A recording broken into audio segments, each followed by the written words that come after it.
오늘도 기도의 자리에 나오신 성도님들 환영하고 축복합니다. 우리 사도신경으로 우리의 신앙을 고백하겠습니다.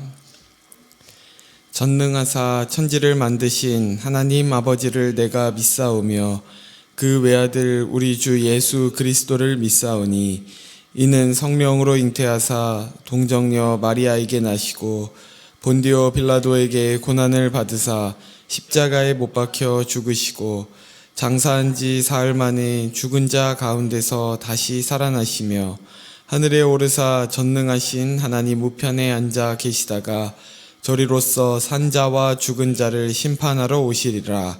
성령을 믿사오며 거룩한 공회와 성도가 서로 교통하는 것과 죄를 사하여 주시는 것과 몸이 다시 사는 것과 영원히 사는 것을 믿사옵나이다.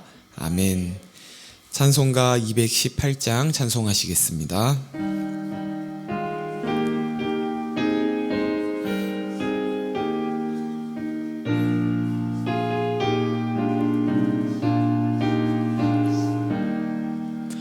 내 맘과 정성을 다하여서 주 너의 하나님을 사랑하라. 내 몸을 아끼고 사랑하듯 형제와 이웃을 사랑하라. 주께서 우리에게 명하시니 그 명령 따라서 살아가리. 널 미워 애치는 원수라도 언제나 너그럽게 사랑하라. 널 핍박하는 자 위에서도 신실한 마음으로 복을 빌라. 주께서 우리에게 명하시니 그 명령 따라서 살아가리. 나 항상 주님을 멀리하고 형제를 사랑하지 못하였다. 이러한 죄인을 사랑하사 주께서 몸 버려 죽으셨다. 속죄의 큰 사랑 받은 이 몸 내 생명 다 바쳐 충성하리. 아멘. 오늘 우리에게 주신 하나님의 말씀은 디모데전서 5장 3절에서 16절 말씀입니다. 디모데전서 5장 3절에서 16절 말씀입니다. 한 절씩 교독하시겠습니다. 참 과부인 과부를 존대하라. 만일 어떤 과부에게 자녀나 손자들이 있거든 그들로 먼저 자기 집에서 효를 행하여 부모에게 보답하기를 배우게 하라. 이것이 하나님 앞에 받으실 만한 것이니라. 참 과부로서 외로운 자는 하나님께 소망을 두어 주야로 항상 간구와 기도를 하거니와 향락을 좋아하는 자는 살았으나 죽었느니라.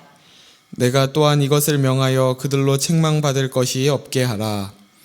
누구든지 자기 친족 특히 자기 가족을 돌보지 아니하면 믿음을 배반한 자요 불신자보다 더 악한 자니라. 과부로 명부에 올릴 자는 나이가 60이 덜 되지 아니하고 한 남편의 아내였던 자로서 선한 행실의 증거가 있어 혹은 자녀를 양육하며 혹은 나그네를 대접하며 혹은 성도들의 발을 씻으며 혹은 환난당한 자들을 구제하며 혹은 모든 선한 일을 행한 자여야 할 것이요. 젊은 과부는 올리지 말지니 이는 정욕으로 그리스도를 배반할 때에 시집가고자 함이니 처음 믿음을 저버렸으므로 정죄를 받느니라.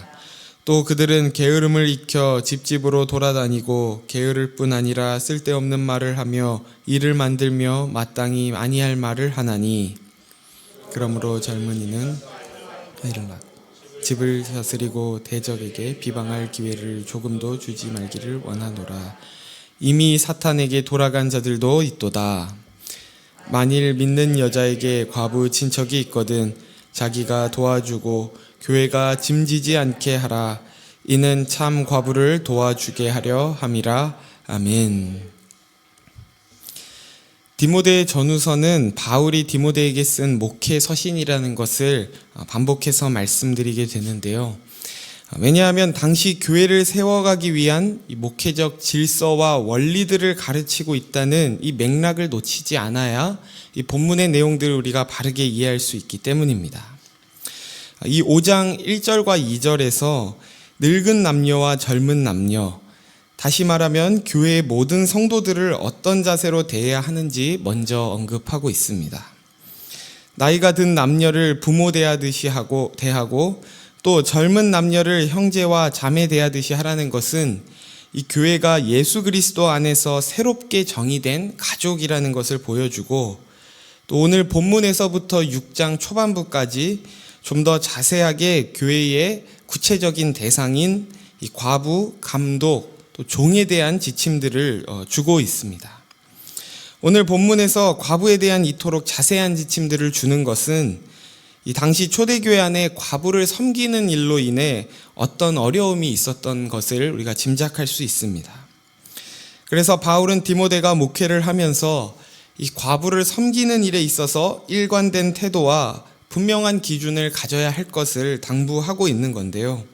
먼저 3절을 제가 다시 읽겠습니다. 참 과부인 과부를 존대하라. 이 성경에 특별히 보호받아야 할 세 부류의 사람이 등장합니다. 과부, 고아, 그리고 나그네이죠. 당시 이들은 타인의 도움 없이는 스스로 살 수 없는 자들이었는데 이들을 구제하는 일을 성경에서는 매우 강조하고 있습니다. 이들을 구제하는 사역을 강조하는 것은 하나님께서 관심이 많으신 이 사회적 약자를 돕는 일 자체가 의로운 행위인 것도 있지만 일반적으로 사회에서 이야기하는 구제와는 분명히 다른 차원의 것이라는 것을 우리가 기억해야 합니다. 과부, 고아, 나그네와 같은 이런 자들이 갖는 영적인 의미가 있는데요. 사실 이들은 우리의 모습을 대변하는 자들이라는 것이죠. 아버지이시며 신랑이시며 또 삶의 근거와 기반이 되시는 예수 그리스도를 만나기 전에 우리가 바로 이 고아와 과부와 나그네 같은 자들이었다는 것입니다. 그렇게 비참하고 멸망할 수밖에 없는 인생이었는데 예수께서 그런 우리에게 찾아오셔서 우리를 먼저 구제하시고 구원하셨다는 사실 위에서 이와 같은 약자들을 구제하라는 말씀을 이해해야 하는 것입니다. 그렇기 때문에 다른 종교나 또 다른 사회단체에서 하는 구제와 달리 이 성경이 말하는 구제는 우리가 먼저 하나님께 받은 구원을 표현하고 나타나는 행위입니다. 그저 동정의 차원에서가 아니라 구원의 은혜를 실천하는 순종의 행위라는 것이죠.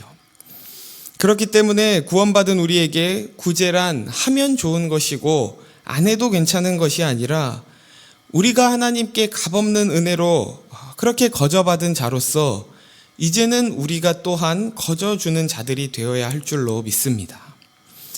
다시 1절로 돌아가서 과부면 과부지 여기에 참 과부라고 하는 것은 무엇을 말하는 걸까요? 이것은 과부의 어떤 등급이 있다거나 거짓 과부와 참 과부가 있다는 것을 구분하려는 것이 아니라 여기서 말하는 참 과부는 정말로 도와줄 수밖에 없는 과부가 있었다는 것입니다. 과거에 여자가 남편에게 시집을 갈 때 이 지참금을 가지고 갔습니다. 그리고 남편이 죽게 되면 그 지참금을 돌려받고 다시 친정으로 돌아가게 되는데 이 죽은 남편으로 인해 돌려받은 지참금을 가지고 그 과부된 딸의 아버지는 그 딸이 남은 인생을 잘 살 수 있도록 보살펴 주어야 했습니다. 그런데 당시 그마저도 하지 않는 일들이 비일비재했던 것이죠. 또 그 과부의 자손들 역시 이 과부된 어머니를 잘 섬기고 돌보지 않고 그 책임을 다 어디에 떠넘겼냐면 이 교회에 떠넘겼던 것입니다. 교회가 과부를 돌봐야 한다는 이 율법 조항을 들이밀면서 이 가족으로서의 책임을 다하지 않고 교회 공동체에 그 과부들을 떠넘겼던 것이죠. 이처럼 그 누구도 책임져 주지 않고 교회가 관심을 갖지 않으면 생존할 수 없는 과부 중의 과부를 참 과부라고 하고 있는 것입니다. 이러한 무책임함으로 인해 교회가 감당하기 벅찬 정도로 많은 과부들을 구제하고 섬겨야 하는 일이 이 초대교회 당시에 있었던 것으로 보입니다. 이에 대해 바울이 먼저 이 과부를 돌보는 일의 책임이 가족에게 있다는 것을 분명하게 밝히는데요. 우리 4절 말씀을 함께 읽겠습니다. 시작. 만일 어떤 과부에게 자녀나 손자들이 있거든 그들로 먼저 자기 집에서 효를 행하여 부모에게 보답하기를 배우게 하라. 이것이 하나님 앞에 받으실 만한 것이니라. 과부에게 자손이 있을 때 그 자손이 과부를 섬기는 것이 우선이라는 분명한 기준을 제시합니다. 이것은 단순히 교회가 과부를 돌보는 일을 회피하기 위해서거나 책임을 전가하기 위한 것이 아니라 효를 행하여 부모에게 보답하는 것이 하나님께서 받으실 만한 것이기 때문이라는 것이죠. 이는 하나님이 창조하신 가정의 질서를 바로 세우기 위한 원칙이기도 한 것입니다. 그렇게 가정을 바로 세울 뿐 아니라 그럴 때 비로소 교회를 잘 또 세워갈 수 있다는 이 성경적 가르침인 것이죠. 종종 교회 안에서 좋은 명분을 가진 일이라고 하면 모든 것을 다 제쳐두고 그것을 하자고 하는 경우를 보게 됩니다. 좋은 열심으로 보일 수 있으나 그것이 정말 교회가 감당할 수 있는 일인지 또 교회를 넘어서 하나님의 창조 질서와 뜻을 세우는 일인지를 우리는 먼저 돌아봐야 합니다. 만일 초대교회가 그 모든 과부들을 품고 섬긴다고 하면 그 당장은 좋아 보일지 모르지만 교회가 교회로 감당해야 하는 다른 일들에 소홀해질 수 있고 또 누군가는 상처를 입을 수도 있겠죠. 이렇게 교회 내부적으로 문제가 있을 뿐 아니라 그것은 가정과 사회를 세우는데 덕이 되지 못할 수 있다는 보다 넓은 안목을 가지고 우리는 접근해야 합니다. 과연 우리는 이러한 관점으로 하나님의 뜻을 이해하고 또 사역을 감당하고 있나요? 어떤 거창한 타이틀과 우리의 열심이 지나친 나머지 사실은 하나님을 위하고 교회를 위한 사역이 아니라 나를 위한 사역이지는 않았는지 돌아보며 하나님의 말씀 안에서 그리고 질서 안에서 오직 하나님께만 순종하는 저와 여러분 되기를 소원합니다. 그리고 바울은 계속해서 이러한 보다 넓은 안목에서 과부를 어떻게 섬겨야 할지 가르치는데요. 5절부터 7절까지 말씀을 제가 읽겠습니다. 참 과부로서 외로운 자는 하나님께 소망을 두어 주야로 항상 간구와 기도를 하거니와 향락을 좋아하는 자는 살았으나 죽었느니라. 내가 또한 이것을 명하여 그들로 책망받을 것이 없게 하라. 바울은 이 참 과부들이 그저 생존할 수 있도록 재정적 지원만 하는 것이 아니라 그 마음에 오직 하나님께 소망을 두어 주님께 나아가도록 인도해야 한다고 가르칩니다. 선한 마음으로 우리가 약자를 돕는다고 해서 그 약자가 곧장 선한 마음을 품게 되는 것은 아니라는 것을 우리는 종종 보게 됩니다. 누군가는 육체적으로 또 영적으로 외로움 가운데 주님께로 나아가는 자가 있는 반면 또 향락과 자기 만족으로 빠지는 자가 있는 것이죠. 그래서 여기 6절에 향락을 좋아하는 자라고 하는 것 역시 당시 이 과부들 중에는 이 매춘 행위에 빠지는 자들이 있었다는 것을 지적하고 있는 것입니다. 그래서 결국 우리가 구제 사역을 하는 목표는 그들에게 소망이 그들을 돕는 어떤 사람에게 있다거나 다른 어떤 것에 있는 것이 아니라 오직 하나님께 있다는 것을 나타내는 것이어야 할 줄 믿습니다. 그리고 바울은 좀 전에 4절에 이어서 다시 한번 8절에 자기 친족이 자기 가족 안에 있는 과부를 돌봐야 한다고 가르치는데요. 우리 8절을 함께 읽겠습니다. 시작. 누구든지 자기 친족, 특히 자기 가족을 돌보지 아니하면 믿음을 배반한 자요 불신자보다 더 악한 자니라.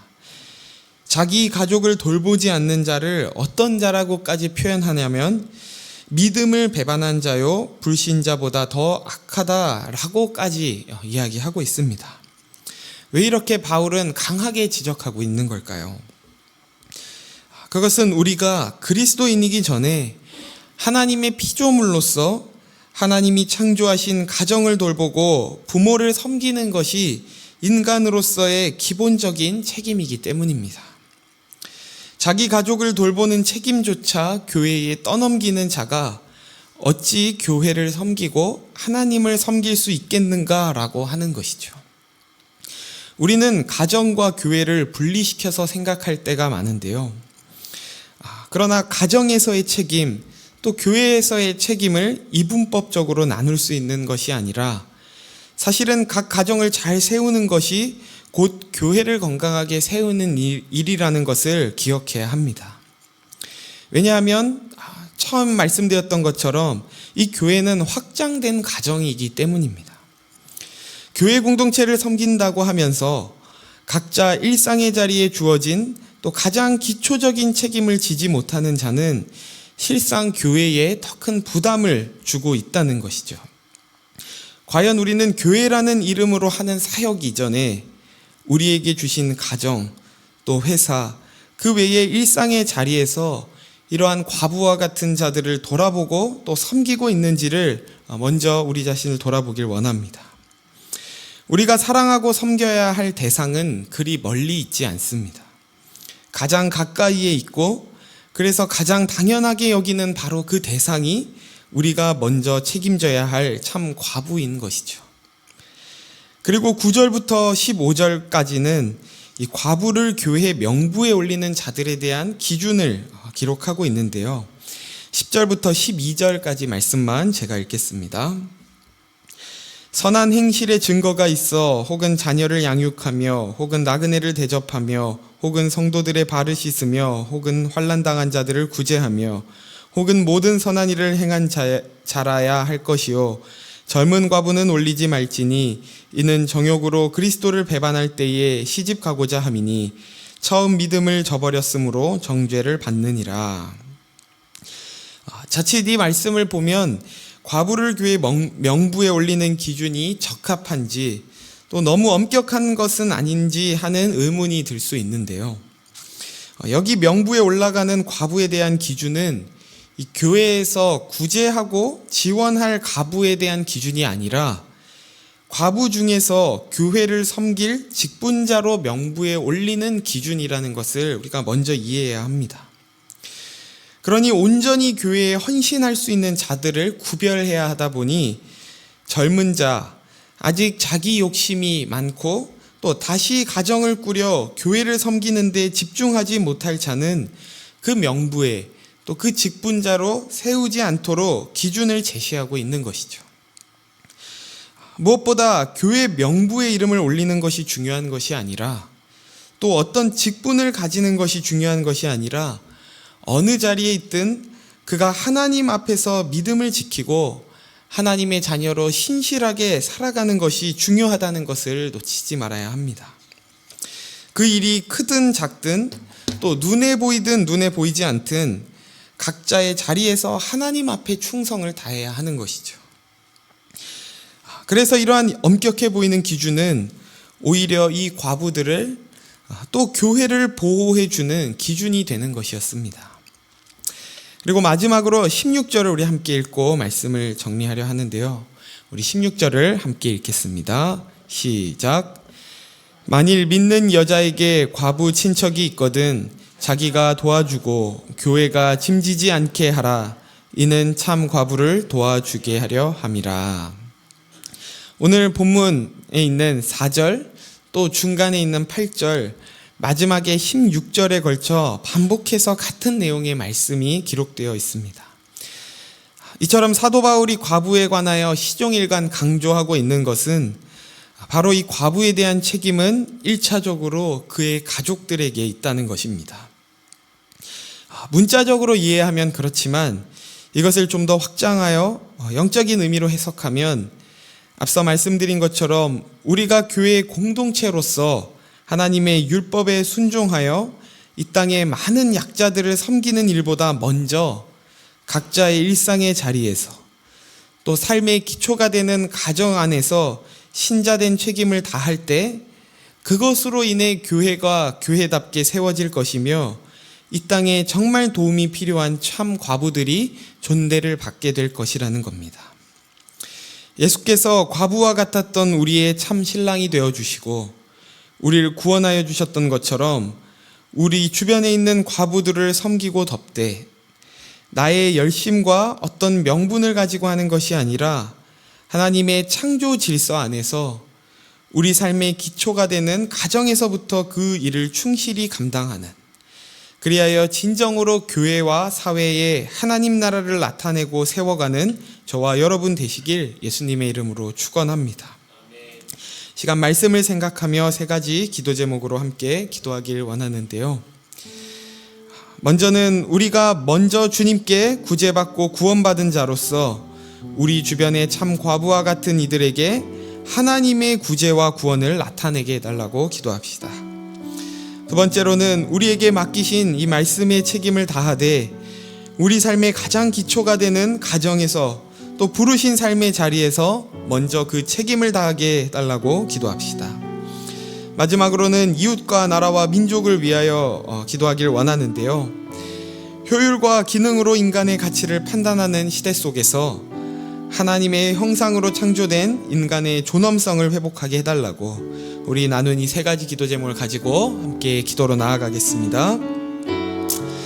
하나님 아버지 감사합니다. 오늘도 우리를 이 자리에 부르셔서 또 하나님의 말씀을 듣게 하시고 또 주님 앞에 또 이러한 기도 제목들로 함께 나아가게 하시니 감사합니다. 하나님, 오늘 이 디모데에게 참 바울이 전했던 이 말씀을 통해 오늘 우리의 삶을 또 우리가 어떻게 교회를 섬기고 또 과부를 섬겨야 할지 알게 하시니 감사합니다.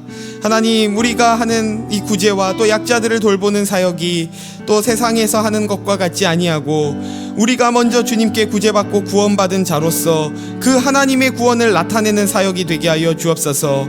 하나님, 우리가 가진 어떤 인간적인 마음과 동정을 가지고 하는 사역이 아니라 주님께서 주시는 마음으로 우리가 먼저 받은 그 은혜에 감격하여 하는 사역들이 되도록 우리의 마음을 주님께서 주장하여 주옵소서. 하나님, 그렇게 우리에게 맡기신 말씀의 책임, 그 말씀들에 우리가 순종하며 나아갈 때 우리가 큰 어떤 명분을 가지고 큰 사역들을 하기